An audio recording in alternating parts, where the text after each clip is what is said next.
మీరు మెడ్రాసు వెళ్ళిన తర్వాత కొన్ని అంటే ఫస్ట్ సినిమాకి కొన్ని కష్టాలు ఫేస్ చేసినట్టుగా, అంటే ఈయన పరుచూరి వెంకటేశ్వరరావు గారిని మీరేగా ఇంట్రొడ్యూస్ చేసింది ఫస్ట్ ఫిలిం.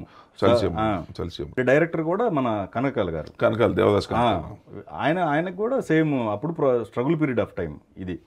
ఆయన యాక్చువల్గా అప్పటికే ప్రిన్సిపల్ ఆఫ్ మన ఫిలిం ఇన్స్టిట్యూట్లో ఆయన ఇదండి మన ఓకే మెడ్రాస్ ఫిలిం ఆయన అప్పటికే 1-2 సినిమాలు డైరెక్షన్ చేశాడు ఆయన.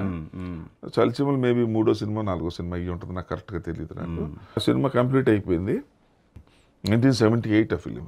ఓకే, ట్రబుల్స్ పెద్ద ఏం లేదండి, పెద్ద అంటే ఆ 2-3 సినిమాలు నేను ట్రబుల్స్ రావాలనే కోరుకున్నాను, ఎందుకంటే I should have very good experience అని చెప్పేసి. ఎప్పుడు నా పర్సనల్ ఏంటంటే 2-3 దెబ్బలు తగిలితేనే కానీ మీకు ఎక్స్పీరియన్స్ రాదు.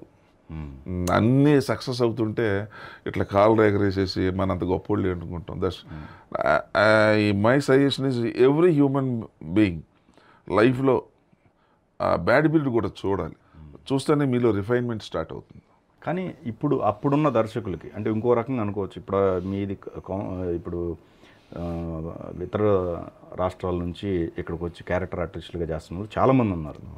కానీ మీరు మంచి క్యారెక్టర్ ఆర్టిస్ట్గా కూడా కొన్ని మంచి క్యారెక్టర్లు చేశారు, కానీ అవి కూడా మళ్ళీ బ్రేక్ ఇచ్చారు మీరు వాటికి సంబంధించి. సో ఇక్కడ ఉన్న దర్శకులు కొంతమందితో మింగిల్ అవ్వలేక, లేకపోతే ఎలా అనుకోవచ్చు? My personal feeling is what ever it is we should not blame the film industry. Okay, ఆ నిర్ణయం అయితే పూర్తిగా మీదే. పాజిటివ్నెస్గానే తీసుకుంటా. ఓకే, అలా అని చెప్పి ఇక్కడ తప్పులు జరగట్లేదు నేను అన్నాను. There are some mistakes. యాక్చువల్గా నా కోసం అన్నా మా రేంజ్ ఆర్టిస్టులు హీరోలుగా చేసిన క్యారెక్టర్ ఆర్టిస్టుల కోసం నేను మురళీమోహన్ గారు చాలా ఫైట్ చేసాం, రంగనాథ్ గారి కోసం వీళ్ళ కోసం. మరి రంగనాథ్ గారికి పెడితే ఒక 2 lakhs అయిపోతుంది.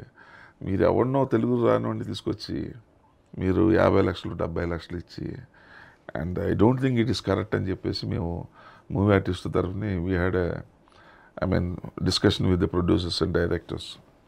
వాళ్ళు అన్న దాంట్లో ఒక్క నిజం ఏముందంటే,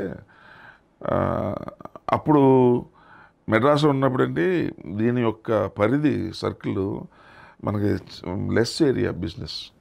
ఇక్కడికి వచ్చిన తర్వాత హైదరాబాద్ వచ్చిన తర్వాత మనకి సౌత్ ఇండియాలో ఆల్ లాంగ్వేజెస్కి డబ్ అవటం, హిందీలో కూడా డబ్ అవటం. సో మార్కెట్ రేంజ్ పెరిగింది.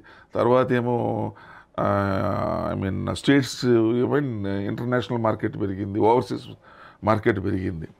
దాంతో వాళ్ళు ఏం చేశారంటే, నాకు ఇంతకుముందు మన తెలుగు సినిమా పెద్ద డబ్బింగ్ అయ్యి సచ్చింది ఏమి లేదు అక్కడ, పెద్ద nobody is to care us.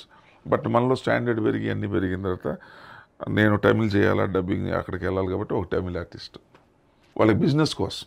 Okay, that was really good reason, అది తప్పనన్న. But at the same time అందరినీ ఎందుకు పెడుతున్నారు? అందరినీ పెట్టాల్సిన అవసరం ఉంది. ఏదో ఆ బిజినెస్ కోసం పెడితే పర్లే, ఇంక చిన్న చితకాన్ని కూడా పెట్టడం మొదలెట్టారు.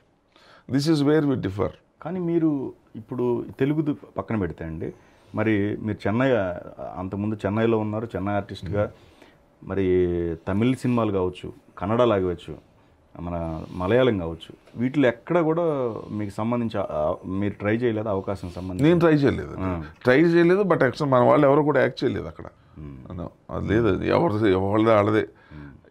బట్ ఒకటి లేడీస్ మాత్రం, మన లేడీస్ క్యారెక్టర్ ఆర్టిస్టులు హీరోయిన్లు మాత్రం యాక్చువల్గా ఇప్పుడేమో ఇంపోర్ట్ చేసుకుంటున్నాం. అప్పుడు అసలు కన్నడకి మన తెలుగు అమ్మాయిలే, మలయాళానికి మన తెలుగు అమ్మాయిలే, తమిళ్కి మన తెలుగు అమ్మాయిలే. బట్ ఇప్పుడు రివర్స్ అయింది. ఇప్పుడు తెలుగు వాళ్ళు ఎవరు రావట్లేదు ముందుకి, ఫ్యామిలీస్ నుంచి ఎవరు అమ్మాయిలు రావట్లేదు.